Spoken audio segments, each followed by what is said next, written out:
Galerinha do terceiro ano, tudo bem com vocês? Continuando nossa apostila de número 4, vamos entrar na aula de número 34 para continuar falando de um tema aí que a gente começou a falar, na verdade, na aula 33, né? Um pouquinho a gente está falando justamente sobre relevo, geomorfologia. Na aula 33, eu expliquei para vocês aí, né, algumas questões relacionadas à geomorfologia, como por exemplo as camadas internas da Terra, né? A gente falou aí no caso do núcleo, do manto, da litosfera. Falamos também aí no caso, pessoal, do que a gente chama de estrutura geológica, né? Existem três tipos de estrutura geológica que formam aí o relevo no mundo inteiro. Quais são essas três estruturas geológicas? Os escudos cristalinos, que geralmente são formações de relevo muito antigas e muito desgastadas, as bacias sedimentares, que surgem em regiões onde a gente tem acúmulo de sedimentos, e por último os chamados dobramentos modernos, né, que tem esse nome modernos justamente porque são aí formações de relevo muito mais recentes, né? Os dobramentos modernos, lembrando que a gente encontra eles em regiões onde nós temos justamente aí o encontro entre placas tectônicas, né? Ou seja, o choque, o movimento entre as placas tectônicas, aí acabou gerando, milhões e milhões de anos atrás, grandes cadeias montanhosas que nós chamamos de dobramentos modernos.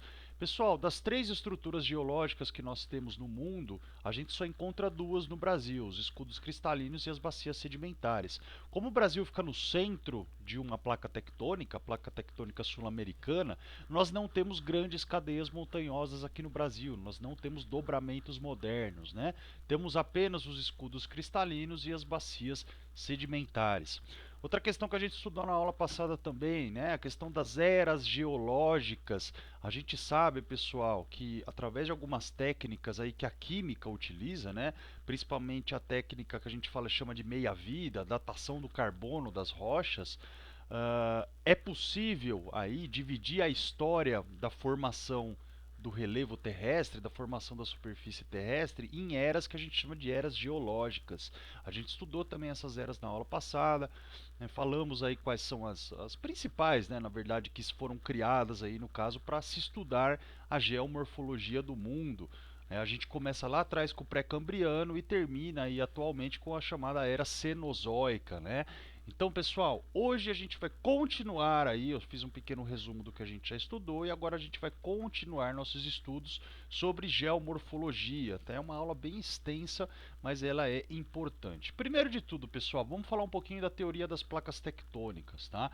Como vocês sabem, a litosfera terrestre, a superfície terrestre, é dividida em 13 grandes placas, né, que ficam abaixo da superfície terrestre. Essas 13 grandes placas, elas estão repousadas, assentadas, né, sobre aquela camada interna da Terra que nós chamamos de magma ou simplesmente manto.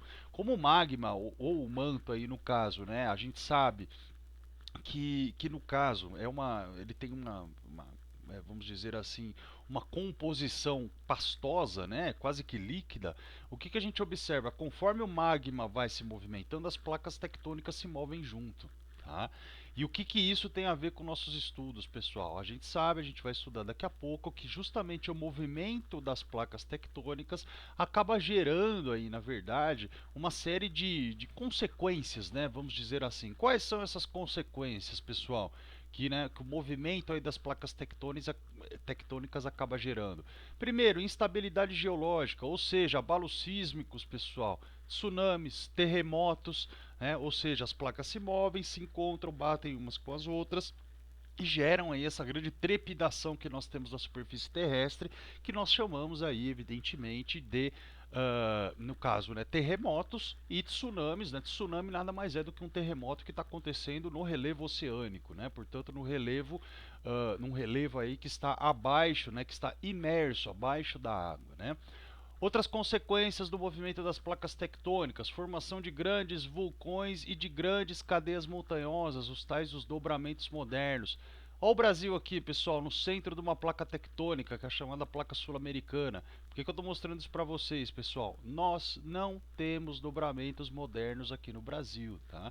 Isso aí fique muito claro isso para vocês, certo? No Brasil, o Brasil tem uma estrutura de relevo, né, uma formação de relevo que ela é muito antiga, muito desgastada e que a gente encontra apenas escudos cristalinos e bacias sedimentares. Dobramentos modernos nós não encontramos no Brasil.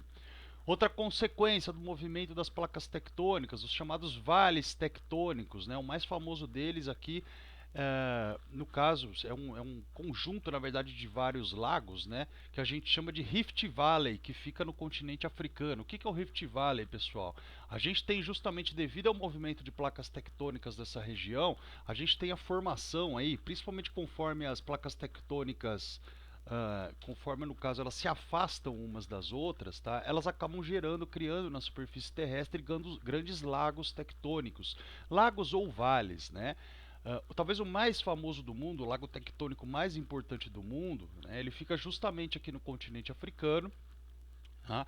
E ele justamente, esse lago, né, é onde a gente tem a nascente do chamado Rio Nilo, aquele rio que é extremamente importante, como vocês sabem, principalmente para o Egito, né? É um rio que ele é perene, mesmo passando por uma região extremamente seca do deserto do Saara. Como vocês podem observar, olha o Rio Nilo aqui. Como é que o Rio Nilo se formou, pessoal? As placas tectônicas aí, no caso, né, com o movimento delas, elas acabaram gerando nessa região vários lagos, né, vários vales, regiões baixas aí, no caso, que depois, com o tempo, essas regiões foram sendo inundadas pela água da chuva, né, e que ajudou aí no caso a formar a nascente do Rio Nilo, né, que nasce aqui no meio do continente africano e deságua no mar Mediterrâneo. Então as consequências aí do movimento das placas tectônicas. Pessoal, existem três movimentos principais que as placas tectônicas realizam.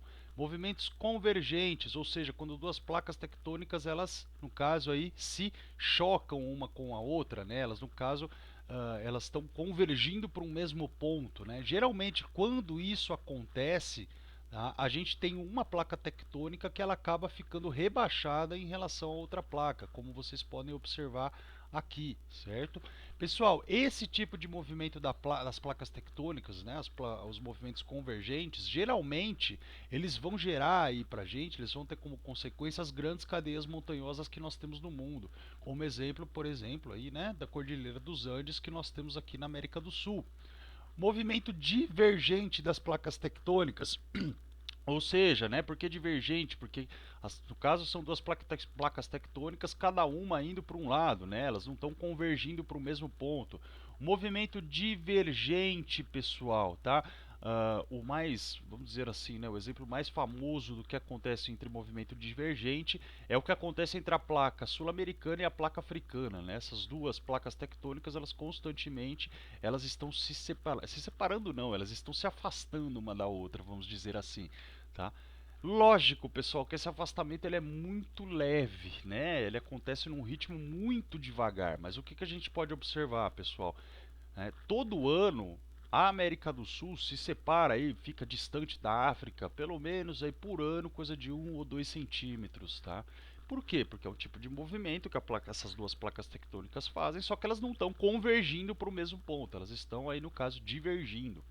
Por último, pessoal, nós temos o tipo de movimento que a gente chama de transformante, né? Quando a gente tem aí o deslocamento lateral de placas tectônicas, esse deslocamento acaba gerando aí um atrito entre essas placas, certo? Geralmente esse tipo de situação transformante aqui, né, acaba gerando para a gente, né, o que nós conhecemos como falhas geológicas. A mais importante delas, né, a falha geológica mais importante que a gente lembra no mundo é a falha de San Andreas, que fica na Califórnia, né, gerado justamente aí por conta de duas placas tectônicas, né, a placa norte-americana e a placa do Pacífico, que tem entre elas, né, como vocês podem observar aqui, que tem entre elas um movimento transformante, não é nem convergente nem divergente, é um movimento transformante, tá? Pessoal, os lagos tectônicos, como é o caso do Rift Valley na África, tá? Também é um exemplo de placas transformantes, de movimentos transformantes, tá? Inclusive, pessoal, se a gente pegar uma foto mais específica do continente africano, a gente vai ver que essa região aqui, que eu já falei para vocês que, né, onde a gente tem a formação de lagos tectônicos, né, por conta do movimento divergente entre as placas, muito provavelmente vai chegar uma hora que o continente africano ele vai se dividir no meio. Tá? Lógico que isso vai demorar milhões e milhões de anos, é um processo muito lento, tá? Mas devido ao movimento das placas tectônicas nessa região aqui, esses lagos, esses grandes lagos, eles vão ficar cada vez maiores, até chegar um momento em que de fato o continente africano vai ser dividido ao meio. Pessoal, teoria da deriva continental, a ver aí com a questão das placas tectônicas, né? Uma teoria aí criada por um por um especialista chamado Wegener, em 1912, pessoal. O que diz a teoria da deriva continental? A teoria da deriva continental, ela trata aí, né, ela trabalha com a ideia de que no final da era Mesozoica, né, a penúltima das eras geológicas que nós estudamos, né, a gente tinha um grande continente que juntava aí basicamente todas as terras emersas do mundo. Esse grande continente a gente chamou de Pangeia. Tá? O que a teoria da deriva continental ela afirma? Devido ao movimento das placas tectônicas que a gente já estudou aí, né, a gente acabou de ver aqui no slide passado, o que começou a acontecer? A Pangeia ela acabou se dividindo, tá? Inicialmente ela acabou aí no caso, né, formando dois grandes continentes. Um é a Gondwana, que pega aí a América do Sul, a África, a Antártida e a Austrália. Assim como a gente tem um outro, né? A Pangeia se divide numa outra parte que a gente chama de Laurásia, reunindo aí a América do Norte, além dos países da Europa e da Ásia, tá? Pessoal, essa teoria da deriva continental, ela vale ainda para os dias de hoje e provavelmente vai valer para sempre, tá? Porque o que a gente observa? Devido ao movimento das placas tectônicas, né, a gente tem aí os continentes com a configuração que a gente conhece hoje, os continentes continuam se movendo porque as placas estão se movendo. Caio, isso significa que alguma hora pode ser formada uma nova Pangeia? Sim. Tá? A ideia da teoria da deriva continental é essa, que devido ao constante movimento das placas tectônicas, né, os continentes aí eles estão ou se aproximando ou se afastando, né, depende aí do movimento que as placas fazem. Lembrar que, pessoal, antes de começar a divisão do mundo da maneira como nós conhecemos hoje, todos os continentes se encontravam numa grande massa continental que nós chamávamos de Pangeia. Pessoal, falar de agentes internos e externos do relevo. O que são agentes internos ou endógenos? São aqueles agentes responsáveis pela formação do relevo. Tá? É diferente dos agentes externos ou exógenos. O que são os agentes externos ou exógenos? São aqueles processos que ocorrem, né, na superfície terrestre, portanto não abaixo do relevo, não abaixo da superfície, mas acima dela. Tá? E geralmente são processos responsáveis aí por modelar as grandes formas de relevo. Tá? Por exemplo, o que a gente pode citar como agente externo de relevo? Os agentes externos eles estão ligados principalmente ao que a gente chama de intemperismo, né? Ou seja, a ação do clima sobre as rochas, a ação da chuva, do calor, do frio, da neve em alguns casos. Isso são agentes externos do relevo, agentes que modelam o relevo, né? Agentes no caso aí que acabam esculpindo, vamos dizer assim, as grandes formas de relevo. Esses são os agentes externos. Os agentes internos ou endógenos, geralmente, tá?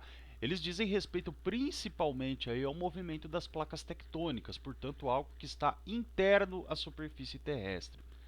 Vamos lá, pessoal. Agentes internos ou endógenos do relevo dizem respeito principalmente ao movimento das placas tectônicas que vai acabar gerando justamente aí as grandes formações de relevo que a gente tem no mundo. Tá?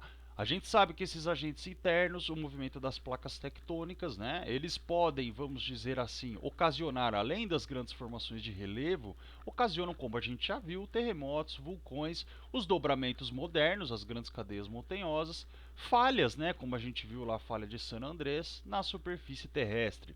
Pessoal, nós caracterizamos, nós, né, afirmamos aí que os agentes internos do relevo, né, os movimentos, né, que esses agentes internos realizam, que as placas tectônicas realizam para formar o relevo, a gente no caso aí cita dois tipos de movimentos. Um que são os movimentos orogenéticos. O que são movimentos orogenéticos? Movimentos horizontais e extremamente rápidos. Se são rápidos e horizontais, são movimentos aí com grande poder deformador, ou seja, as placas tectônicas, né, realizando em movimentos horizontais, bruscos, rápidos, que acabam aí gerando alterações no relevo. Quais são essas alterações? Primeiro, as dobras, né? Quando a gente tem uma pressão horizontal, fazendo justamente com que o relevo acabe formando essas dobras por conta da pressão horizontal. Vulcanismo, pessoal. O que é vulcanismo? É o processo de ascensão da lava ou magma à superfície terrestre. Geralmente ele ocorre também a formação de vulcões através de movimentos horizontais e rápidos, intensos, que são chamados de orogenéticos. Abalos sísmicos ou terremotos também tem a ver aí com os movimentos orogenéticos, né? Como vocês sabem, os abalos sísmicos ou terremotos, como a gente já viu, eles aí, né, como a gente está vendo, na verdade, eles surgem aí através dessa movimentação brusca das placas tectônicas horizontal, causando, como nós sabemos aí, né, trepidações na superfície terrestre. Pessoal, essas trepidações elas podem ser, vamos dizer assim, observadas e estudadas e previstas, né, através de uma máquina, né, através de um equipamento que a gente chama de sismógrafo. O que é o sismógrafo? São colocados alguns receptores de movimento, né, alguns sensores na superfície terrestre. Quando a superfície terrestre acaba trepidando, o sismógrafo mostra para a gente aí, evidentemente, essa trepidação. Vocês já devem ter visto aí em filme, né? Como é que funciona um sismógrafo. Pessoal, o que a gente observa? Como a gente mede o tamanho dos terremotos? Existe uma escala, a mais utilizada de todas, que é a chamada escala Richter, que marca aí os terremotos, né, que ocorreram no planeta Terra através de uma escala que vai de 0 até 9. Tá? O maior terremoto de todos os tempos ele foi aí observado no Chile e ele foi um terremoto tão forte, mas tão forte, no caso que ele estava acima da escala Richter, né? Foi no caso aí um terremoto com magnitude acima de 9, né? O que é muita coisa. Beleza, pessoal. Movimentos epirogenéticos, os outros movimentos que acabam aí acontecendo pelas placas tectônicas. Pessoal, os orogenéticos a gente já estudou que são movimentos horizontais e rápidos. Os epirogenéticos são movimentos mais leves e verticais, tá? Os epirogenéticos nada tem a ver com terremotos e vulcões. Portanto, pessoal, abalos sísmicos e instabilidade geológica tem a ver com movimentos orogenéticos e não com os epirogenéticos. Os movimentos epirogenéticos eles acabam gerando para a gente, pessoal? Eles podem gerar aí falhas ou fraturas, tá, na superfície terrestre, mas principalmente falhas ou fraturas na superfície terrestre, justamente pelo movimento aí das placas, tá? Que ao longo do tempo, no caso esses movimentos eles sendo lentos, né? Então, no caso aí com o tempo eles acabam formando algumas falhas geológicas, certo? Em que a gente observa geralmente, como vocês podem ver aqui, o soerguimento de uma parte da superfície terrestre e o rebaixamento de uma outra parte, tá? Isso daqui é gerado pelos movimentos epirogenéticos, as falhas ou fraturas geológicas. Existe um nome que é dado aí, né, um nome em alemão que mostra pra gente aí o que, pessoal? Essas áreas que elas se levantam, que elas ficam aí no caso soerguidas, são áreas que a gente chama de Horst. As áreas que ficam aí rebaixadas a gente chama de Graben. Beleza? Então esses são os movimentos epirogenéticos. Pessoal, continuando, agora falar dos agentes externos do relevo, os agentes que modelam o relevo. Tá? Lembrar, pessoal, quais são os principais agentes externos que nós temos no relevo, pessoal? Citar quatro aí. O intemperismo. O que é intemperismo, pessoal? Ou erosão, né? É o processo de desgaste das rochas, né, evidentemente pela ação aí do clima, como vocês podem ver, como vocês podem notar. Então aí, ou a umidade, ou a seca, ou o calor, ou o frio, no caso aí, modelando o relevo. Existem dois tipos de intemperismo, pessoal. Intemperismo químico, que está relacionado a climas úmidos e um pouco mais quentes. E um intemperismo físico, que está relacionado a climas secos e mais frios. Pessoal, lembrando que o intemperismo faz parte do processo de erosão. O que é o processo de erosão, pessoal? O processo de erosão ele tem algumas fases. A primeira fase é o desgaste do relevo em si, né? O relevo perdendo sedimentos porque ele está sendo desgastado pela ação do intemperismo. Essa é a primeira fase do processo de erosão. A segunda fase do processo de erosão diz respeito ao transporte de sedimentos. Esses sedimentos que desprenderam do relevo, que foram desgastados do relevo, eles acabam sendo transportados para outras regiões. E por último, né, depois do processo de intemperismo, de desgaste e do processo de transporte de sedimentos, a gente tem o processo de sedimentação em si, que é quando esses sedimentos eles acabam se acumulando em algum local. Esses sedimentos que se desprenderam de uma outra forma de relevo. Então a erosão, quando a gente fala de erosão, tem tudo a ver com, no caso, esses três processos. Tá? O intemperismo, que é o processo de desgaste, o processo segundo, o processo de transporte de sedimentos e por último o transporte, no caso aí que forma justamente o processo de sedimentos que forma justamente o processo de sedimentação, de acúmulo de sedimentos. Intemperismo, outro tipo de agente externo do relevo, agentes fluviais, ou seja, ação dos rios, no caso, gerando aí a erosão do relevo, não só a erosão, né, não só o intemperismo, como também o transporte desses sedimentos e o acúmulo desses sedimentos em outros locais. Tá? Olha que interessante aqui, né? Agentes fluviais. Trabalho de sedimentação. Por que trabalho de sedimentação? Porque o rio ele vai lá, ele retira os sedimentos do relevo, ele não só retira, como ele transporta esses sedimentos para outro local, e num terceiro momento esses sedimentos começam justamente a se acumular, começam a se sedimentar de fato, tá? Ou seja, pessoal, os rios eles são aí, eles têm esse agente, né? Eles têm essa força aí para serem grandes agentes externos do relevo. Pessoal, outros dois agentes externos que a gente cita bastante, né? Agentes externos aí, os agentes eólicos, ou seja, a ação do vento, também modelando o relevo, e também a ação, no caso aí, da água do mar nas regiões de encosta, evidentemente, nas regiões litorâneas, né? Outros agentes exógenos que a gente precisa lembrar, evidentemente que a ação humana dentro do meio ambiente, a ação humana dentro da superfície terrestre, também é uma ação aí que acaba desgastando e modelando o relevo. Além da ação humana, a gente tem a ação aí no caso dos outros seres vivos também, não só dos seres humanos, mas dos animais em geral. Por último, pessoal, a ação das geleiras, calotas polares, né, principalmente aí nos polos, em regiões de grandes latitudes, né, afastadas da linha do Equador, portanto regiões muito frias, onde a gente tem água congelada na forma de calotas polares ou geleiras. A ação das geleiras e calotas polares está muito ligada com o que a gente chama de intemperismo físico, tá? Pessoal, aqui alguns exemplos para vocês de algumas fotos, né, de como a gente tem o relevo justamente sendo modelado aí por todos esses agentes que eu expliquei aqui para vocês, né, ou pelo um agente de intemperismo, ou pelo agente pela ação de rios, ou pela ação do vento, ou pela ação do mar.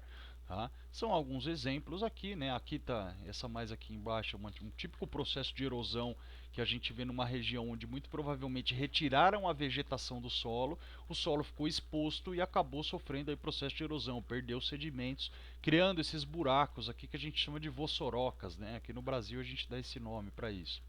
Aqui a gente tem outras situações, aqui é muito, essa foto ela é muito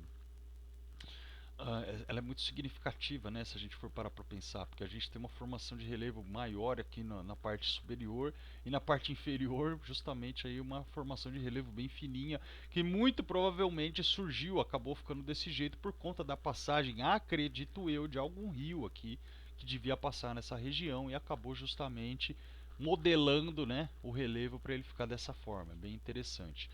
Pessoal, isso daqui depois para vocês estudarem com um pouco mais de calma, até eu tenho que dar uma acelerada, senão a gente não chega no fim da aula, tá? Explicando um pouquinho melhor a ação dos agentes externos, né? Então, primeiro das águas marinhas, depois do vento, tá? Então, no caso, pessoal, por favor, tá? Deem uma lidinha com calma depois. Pessoal, relevo brasileiro. Vamos agora pegar tudo que a gente estudou sobre relevo e colocar dentro da serra e colocar dentro do caso brasileiro aí. Tá? Pessoal, relevo brasileiro, um relevo de formação muito antiga. Se é muito antigo, já significa, né, a gente pode chegar à seguinte conclusão: é muito antigo, já sofreu muito processo de desgaste, tá? Um relevo aí que já sofreu muito, já teve muito tempo, né, para sofrer a ação do vento, do frio, da chuva, do calor, dos rios, né? Então o que, que acontece, pessoal? Por ser um relevo muito antigo e muito desgastado, o relevo brasileiro é um relevo aí no caso de altitudes modestas, altitudes muito baixas, tá? Nós não temos, como a gente já sabe, eu já falei para vocês, nós não temos dobramentos modernos aqui no Brasil, o que significa que nós não temos grandes cadeias montanhosas.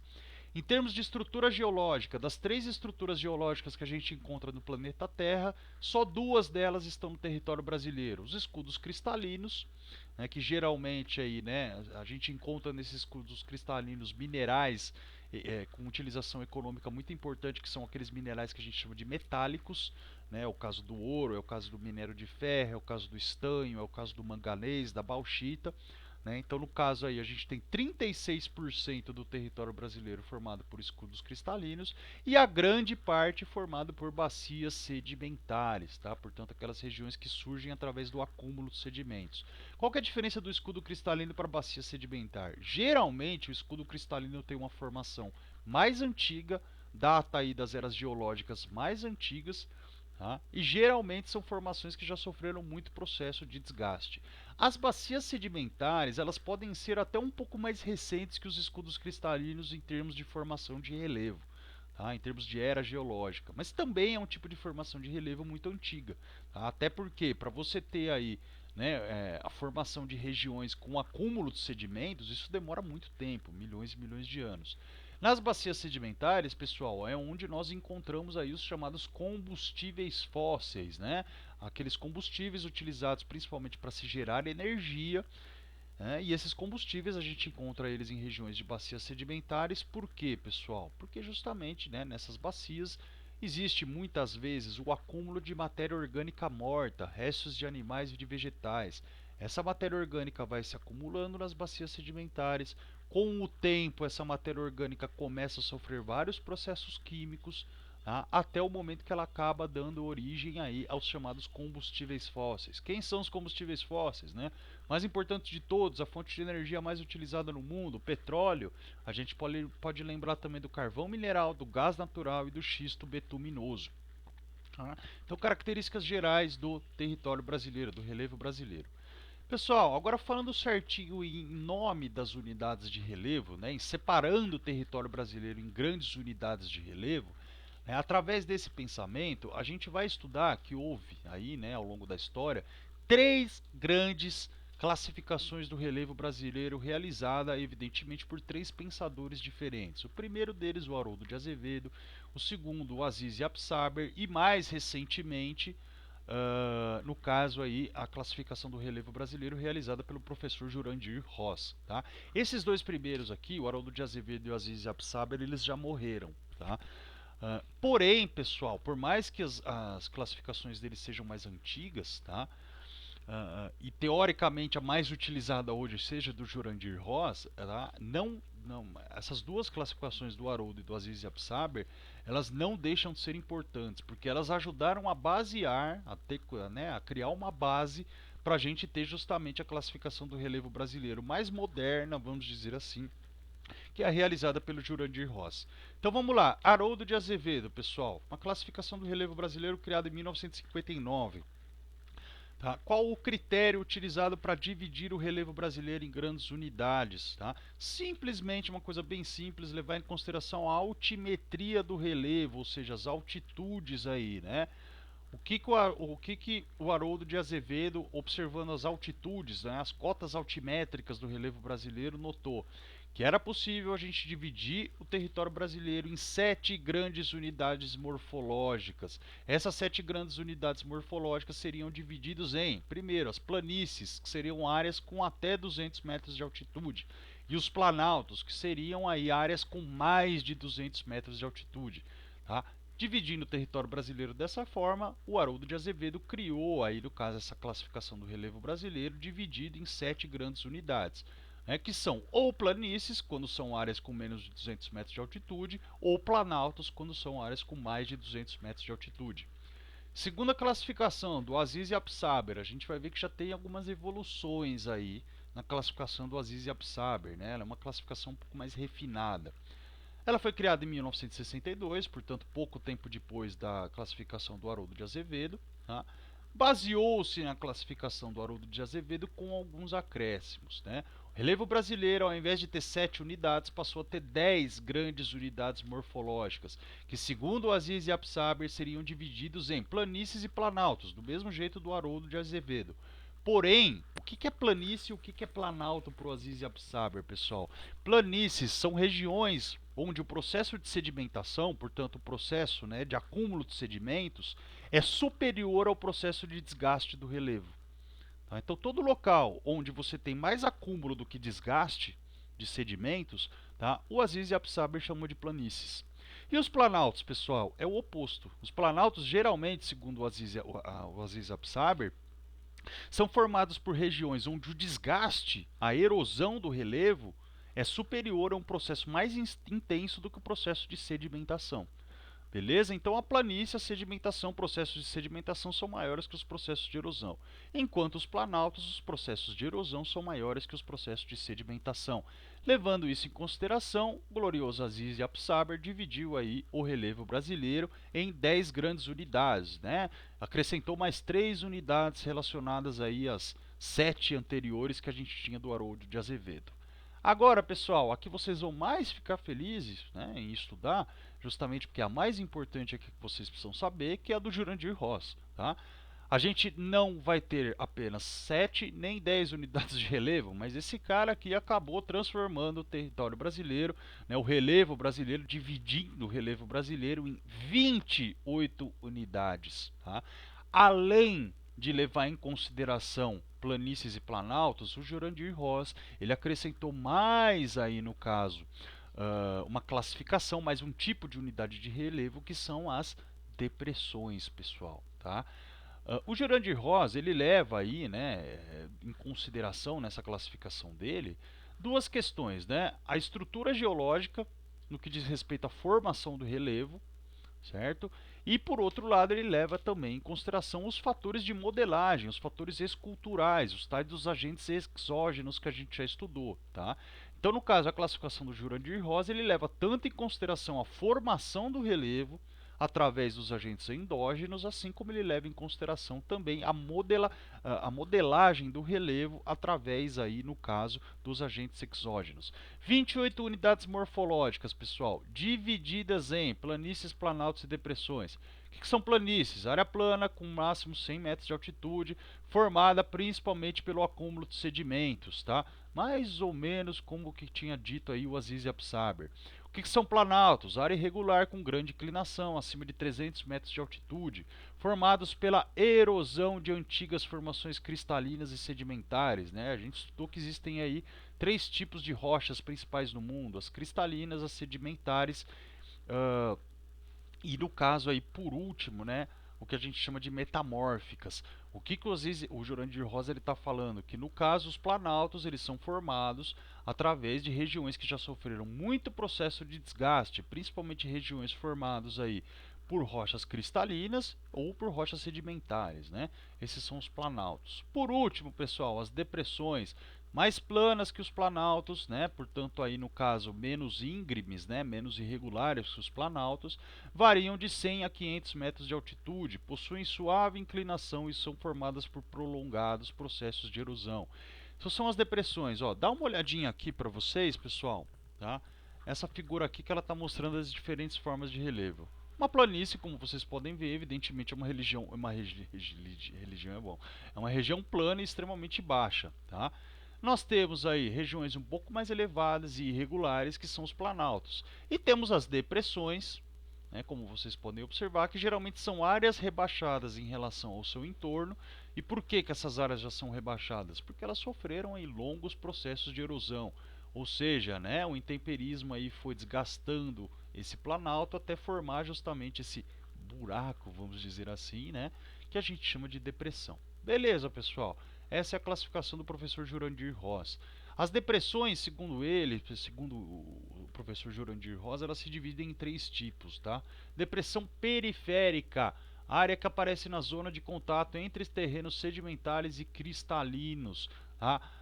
A depressão mais importante do tipo periférica que a gente tem no Brasil diz respeito ao que vocês estão vendo aqui com o número 21, tá? Que é uma depressão, inclusive, que ela pega um pouco do estado de São Paulo, que é a chamada depressão periférica da borda leste da bacia do Rio Paraná. Depressão marginal, pessoal, margeia as bordas das bacias sedimentares. As depressões marginais mais importantes que nós temos é a depressão amazônica. Percebam aqui que por onde passa o rio Amazonas, a gente tem uma região de planícies, né? Aí, tanto ao norte como ao sul, a gente tem planaltos. E depois dos planaltos, tanto no norte como no sul, nós temos depressões, tá?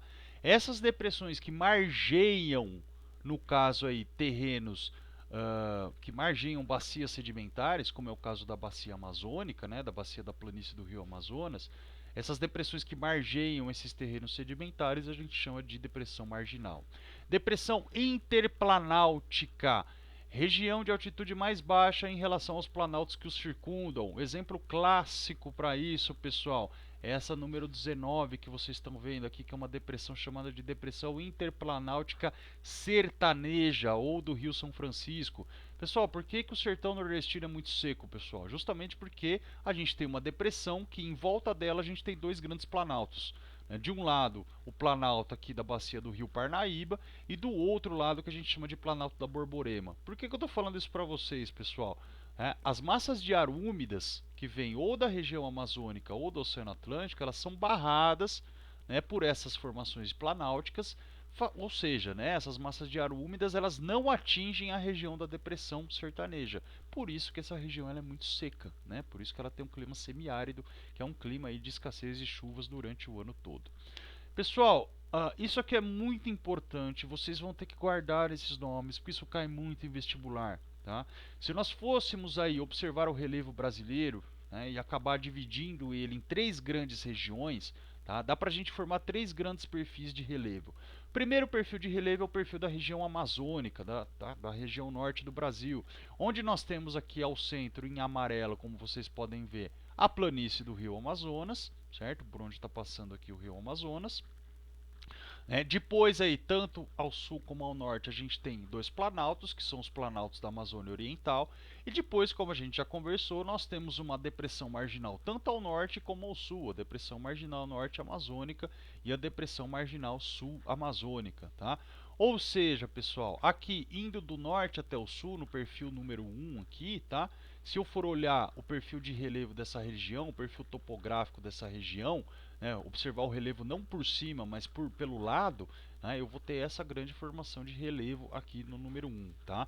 Esses planaltos residuais do norte amazônico, pessoal, são as regiões mais altas do território brasileiro, é o que vocês estão vendo aqui em marrom, tá? Onde tem justamente aqui bem no norte do Brasil. Tá?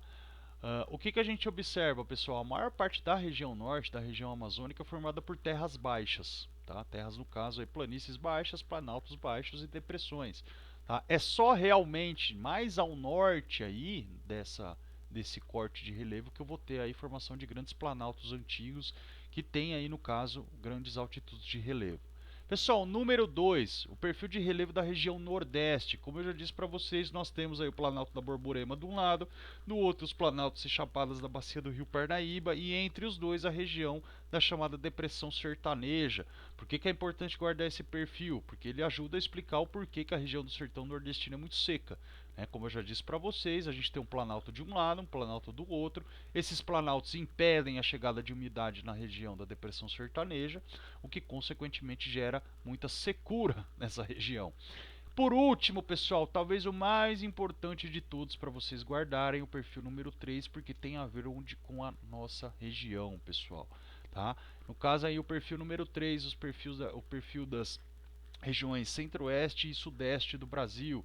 A gente começa aqui no litoral, né? Aqui no caso, esse perfil aqui ele está sendo, né, aqui para vocês aqui no litoral em direção ao interior, né? No litoral a gente começa aqui na planície litorânea, aí a gente chega nos planaltos e serras do Atlântico Leste e Sudeste. Pessoal, o que são os planaltos e serras do Atlântico Leste e Sudeste? Sabe a famosa Serra do Mar que vocês descem para chegar no litoral aqui em São Paulo? Quando vocês estão descendo, quando a gente fala descendo para o litoral, né, vocês na verdade estão descendo aí, né, vocês estão aí no caso descendo aí pelos planaltos e serras do Atlântico Leste e Sudeste. Depois desses planaltos a gente tem mais para o interior, uma depressão que a gente já conversou aqui, né, que está aqui em branco para a gente, que é a depressão periférica da borda leste, né, da bacia do Rio Paraná. Porque borda leste, pessoal, aqui está o Rio Paraná, a leste dele a gente tem essa depressão. O Rio Paraná em si, ele se encontra dentro de um grande planalto chamado Planaltos e Chapadas da Bacia do Rio Paraná. Chegando aqui já mais na região centro-oeste, né, mais bem no interior aí, a gente vai ter a região onde nós temos a maior planície alagável do mundo, que é o chamado Pantanal Mato Grossense. Pessoal, estado de São Paulo, tá? De A até B, pessoal, isso daqui vocês precisam guardar, porque isso cai nos vestibulares paulistas, tá? De A até B, pessoal, como que é, quais são as unidades de relevo que nós encontramos aqui no nosso estado? Pessoal, no litoral, nós temos aí, como é comum em todo o litoral brasileiro, nós temos aí uma grande planície litorânea formada por bacias sedimentares. Entrando um pouquinho mais, a gente chega na região aí dos planaltos cristalinos, que a gente já deu um nome para eles, né? Planaltos e serras do Atlântico Leste e Sudeste.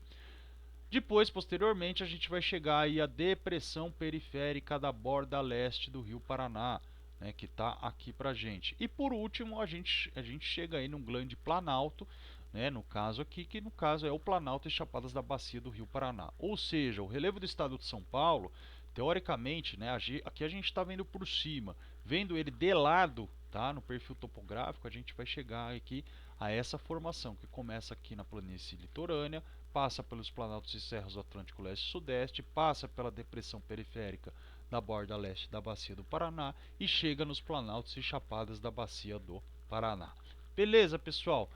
Exercícios aí no caso de fixação simples, tá? Se vocês tiverem alguma dúvida, vocês tirem comigo, por favor. Mas é isso, pessoal. Desculpa a aula longa, é muita coisa que tem para ser dita nessa aula e é uma aula importante. Muito obrigado.